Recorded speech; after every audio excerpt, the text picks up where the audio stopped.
Siswa-siswi Dharmayuda yang berbahagia, semoga kita semua dalam lindungan Tuhan yang Maha Esa dan masih bisa melaksanakan berbagai macam aktivitas kita dengan baik. Kita kembali bertemu dalam pelajaran prakarya dan kewirausahaan di kelas 10. Nah, di pertemuan sebelumnya kita telah membahas tentang perencanaan produk teknologi transportasi dan logistik. Di pertemuan hari ini kita akan membahas tentang perancangan dan produksi produk teknologi transportasi dan logistik. Adapun tujuan pembelajaran kita pada pertemuan hari ini, yang pertama adalah peserta didik mampu merancang produk teknologi transportasi dan logistik. Sedangkan tujuan yang kedua adalah peserta didik mampu memproduksi produk teknologi transportasi dan logistik. Baiklah siswa-siswi semuanya, bagaimana sih cara merancang produk teknologi transportasi dan logistik tersebut? Silakan Anda simak penjelasan berikut ini. Untuk memulai proses perancangan, ada beberapa faktor dasar yang perlu kita pertimbangkan. Yang pertama adalah faktor material yang akan kita gunakan dalam proses produksi. Yang kedua adalah faktor teknik pembuatan dari produknya. Kemudian yang ketiga adalah faktor nilai estetis atau nilai keindahan. Faktor yang keempat adalah faktor ekonomis atau harga jual. Yang kelima, faktor pengguna produk. Dan yang terakhir adalah faktor fungsi dari produk yang akan kita hasilkan. Nah, keenam faktor ini sangat penting diperhatikan dalam proses perancangan produk. Selanjutnya adalah perancangan produk teknologi transportasi dan logistik. Ada beberapa tahapan yang akan kita lalui dalam proses perancangan produk teknologi transportasi dan logistik ini.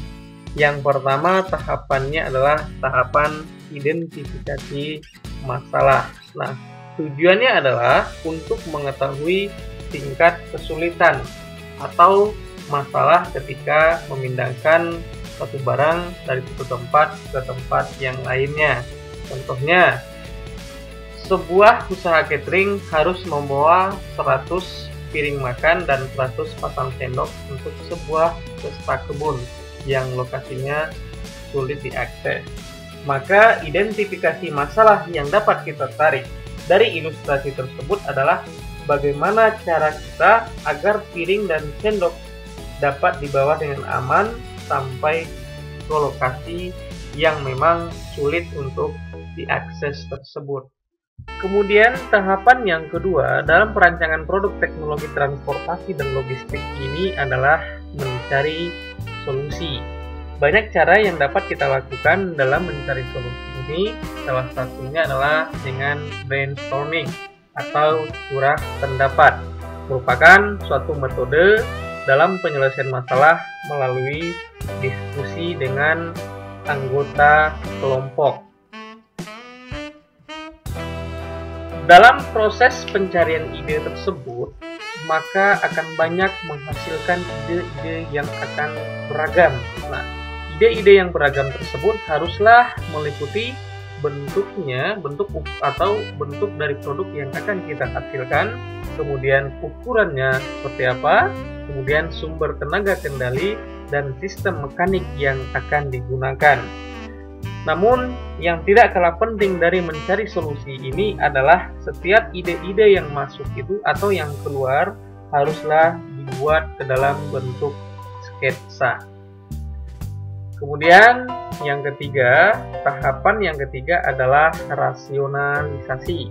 Rasionalisasi adalah proses mengevaluasi ide-ide yang muncul dengan berbagai macam pertimbangan. Setidaknya ada beberapa pertimbangan yang harus kita lakukan. Yang pertama adalah bagaimana cara menggunakan produk tersebut. Pertimbangan yang kedua adalah apakah bahan atau tekniknya sudah tepat untuk mewujudkan produk tersebut. Kemudian, pertimbangan yang ketiga adalah apakah memungkinkan untuk diproduksi. Dan yang terakhir, pertimbangannya adalah bagaimana proporsi dan ukuran yang sesuai agar mudah digunakan. Tentu pertimbangan-pertimbangan ini akan lebih banyak jika barang atau produk yang kita hasilkan itu tergolong pada produk yang lebih rumit. Kemudian yang keempat, tahapannya adalah membuat model produk.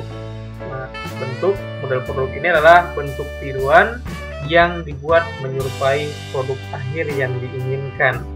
Nah, bentuk tiruan ini materialnya bisa material yang sebenarnya atau bukan material yang sebenarnya. Dan yang terakhir, tahapannya adalah penentuan desain akhir. Nah, desain akhir yang dipilih merupakan hasil rancangan terbaik setelah dilakukan perbaikan-perbaikan melalui diskusi-diskusi yang telah dilakukan oleh anggota kelompok. Nah, itu adalah 5 tahapan dalam proses perancangan produk teknologi transportasi dan logistik ini.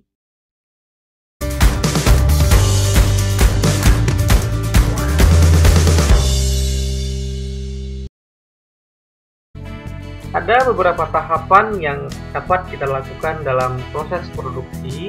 Yang pertama adalah pembahanan. Pembahanan ini merupakan mempersiapkan bahan atau material yang akan dibentuk. Kemudian yang kedua adalah tahap pembentukan. Tahap pembentukan ini tergantung dari bahan yang akan digunakan.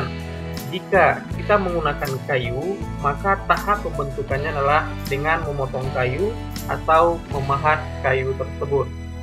Kemudian tahapan yang ketiga adalah perakitan. Perakitan berupa menggabungkan bagian-bagian dari sebuah produk tersebut atau produk-produk yang telah kita potong-potong atau kita pahat.